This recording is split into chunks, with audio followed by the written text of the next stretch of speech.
এই মন্ত্রিসভায় কার্যত পুরনো দিনের আরএসএসকেই প্রাধান্য দেওয়া হলো বলেই কিন্তু ইতিমধ্যেই মনে করা হচ্ছে। আজ যেখানে যে ৩৫ জনকে আমরা দেখলাম শপথ গ্রহণ করতে, তারপরে কিন্তু অনেকেই এমনটাই মনে করছেন। আমরা এই বিষয়ে কথা বলবো। আমাদের সঙ্গে এই মুহূর্তে ফোন লাইনে রয়েছেন বিশেষ প্রতিনিধি অঞ্জন রায়। অঞ্জন দা, আজ যে ৩৫ জন তারা শপথ গ্রহণ করলেন, সেক্ষেত্রে কি তাহলে আরএসএস এর যে গুরুত্ব, মূলত আরএসএস এর যে নির্দেশ, সেই নির্দেশে কি তবে পালন করা হলো আজ মন্ত্রিসভার ক্ষেত্রে? কি মনে হচ্ছে?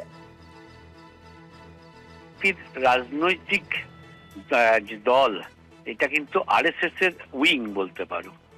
বিজেপি আরএসএস এর যে বিভিন্ন সংগঠন আছে, সেই সংগঠনের একটা পার্ট হচ্ছে কিন্তু এই বিজেপি, তার রাজনৈতিক দল। ফলে স্বাভাবিকভাবে আরএসএস সবসময় চাইবে যে বাংলায় তাদের যখন সরকার হয়েছে, তাদের ক্ষমতাটা সরকারের ওপর থাকবে এবং আরএসএসই কন্ট্রোল করবে সরকার, যেটা আরএসএস সবসময় চাইবে। আমরা দেখেছি স্পিকার ইলেকশনের কেন্দ্র করে সবাই জানতো যে 5 বারের বিধায়ক, প্রায় 25 বছরের বিধায়ক তাপস রায় স্পিকার হবে।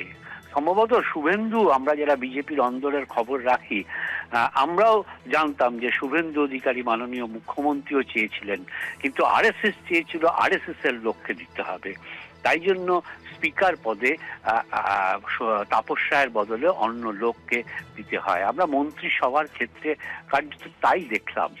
এই যে 1 মাস ধরে দেরি হচ্ছিল, একটা চাপান্তর চলছিল যে কে হবে মন্ত্রী, কেন হবে মন্ত্রী, সেইটাতে আমরা দেখলাম। তুমি যদি ক্যাবিনেট মিনিস্ট্রি ধরো, আজকে যারা শপথ নিয়েছেন, তুমি শঙ্কর ঘোষ, শারদ দত্ত মুখার্জি, এরকম 2-3 জনকে বাদ দিল, অর্জুন সিং, এরকম 2-3 জনকে বাদ দিলে কার্যত 13 জন ক্যাবিনেট মিনিস্টারের মধ্যে প্রত্যেকেই হচ্ছে দীর্ঘদিনের আরএসএস কর্মী, যারা প্রতিমন্ত্রী হিসাবে শপথ নিয়েছেন বা যারা প্রতিমন্ত্রী হিসাবে ইন্ডিভিজুয়াল চার্জ নিয়েছেন, ইন্দ্রনীল খান থেকে শুরু করে যারা রয়েছেন, প্রত্যেকেই ছোটবেলা থেকে আরএসএস করার লোক। যারা প্রতিমন্ত্রী হিসাবে এসছে তাদের অধিকাংশ বিভিন্ন জেলার একটা দেখা হয়েছে যে সব জেলার যাতে প্রতিনিধি থাকে, সামাজিক উপজাতিদের প্রতিনিধি থাকে, বিভিন্ন সম্প্রদায়ের প্রতিনিধি থাকে, কিন্তু সুকৌশলে সব জায়গায় বহুদিনের আরএসএস এর কর্মীদেরকে কিন্তু রাখা হয়েছে, যাতে মন্ত্রিসভাটা কার্যত আরএসএস এর কন্ট্রোলে থাকবে। এটাই স্বাভাবিক, এটাই হয়, কারণ আরএসএস যেহেতু মূল মেরুদণ্ড বিজেপির, ফলে আরএসএস সবসময় চাইবে যে তারাই এই সরকারকে কন্ট্রোল করবে।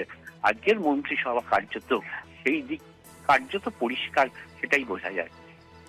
ধন্যবাদ তোমায় অঞ্জন। আমরা কথা বলছিলাম, আমাদের সঙ্গে ফোন লাইনে ছিলেন বিশেষ প্রতিনিধি অঞ্জন রায়।